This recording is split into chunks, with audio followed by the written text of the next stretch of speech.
Realtree's Midwest Whitetail is brought to you by Cabela's, Cuddyback, America's Best Bowstrings, Drake Non-Typical, Easton Arrows, Frigid Forage, Fuse, Grizzly Coolers, Hoyt, and Realtree. Day 35, December 18th. It's really warm this afternoon. It's supposed to be 52 degrees with about a 10 mile an hour, 15 mile an hour wind out of the south. So there's no way we're going back down into that bottom where we were hunting that big 8-pointer last night. Plus, I want to rest that spot a little bit. I'm going to give it a couple more days until the temperature starts to drop a little bit and the wind swings back around from the northwest. Then we'll go back in. So for this evening, we're going after a buck that I've nicknamed the Tube Buck. And I like this deer. I mean, he's not a high-scoring deer by any means. He doesn't even seem like a very smart deer, to be truthful. We've seen him a few times, I think 3 or 4 times already this season. I've been running trail camera down in this little valley, and he's been showing up on there in daylight during different parts of the day. I think he's at least 6 years old, which would explain his casual behavior. We've certainly seen that with mature bucks. They tend to be, it seems like, when they get past 6, they just seem to act different. Maybe I would almost say careless in the way they behave. And this guy is definitely like that. So he'd be really fun to shoot. We're going into a Redneck Blind. And I know people like to see us in tree stands, but when I'm hunting these valleys, it doesn't make any sense to be in a tree because of the swirling wind and the challenge of trying to keep your scent from going to at least, some deer somewhere that's going to pick you off. At least in these blinds, we can contain that odor inside the blind and we can keep it from swirling all over the place. And this spot is going to be perfect for that. Down in the valley, there's a little narrow spot in the field where the field necks down from about 100 yards or 90 yards wide down to about 35 yards wide, and then it spreads back out again. And that point is right where the blind is sitting.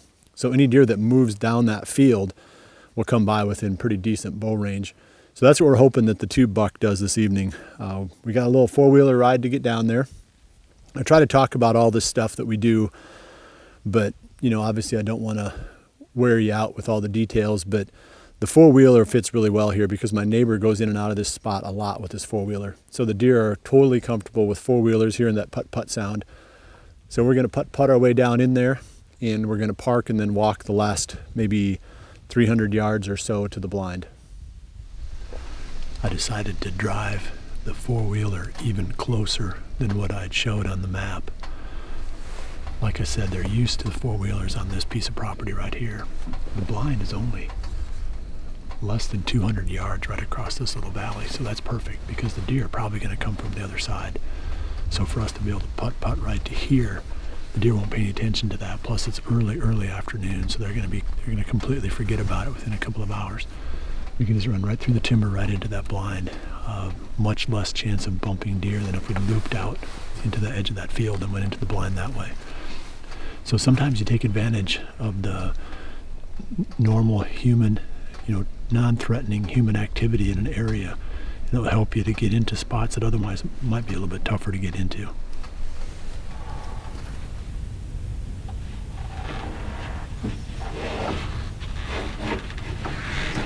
Number 2 arrow.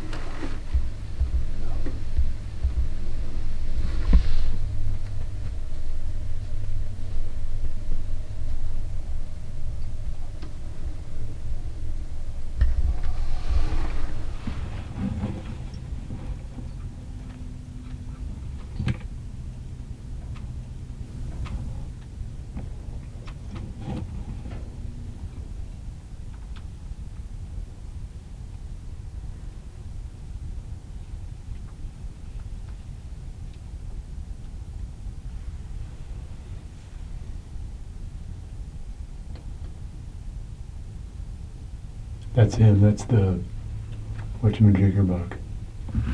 Tube.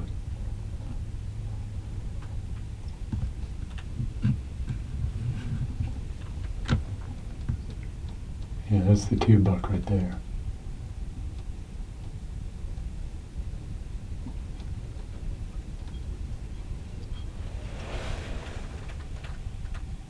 Okay, that's it.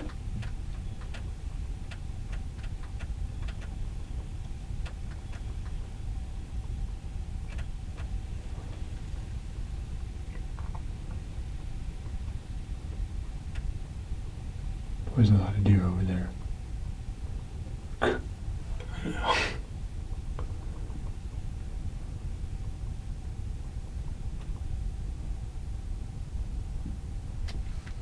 Getting close to the end here tonight. The one buck worked his way into this field that we're in, of the three that we saw, but he's not a shooter.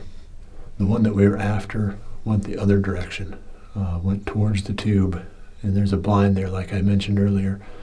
So if we can get back out here tomorrow night, I've got some stuff I have to do, so I'm not 100% sure that I can make it back, but if we can get back in here tomorrow night, we'll bump up the valley about 200 yards, 250 yards, and we'll sit right on that little tube crossing. We call it the tube, but it's just a crossing between two of these little small food plots.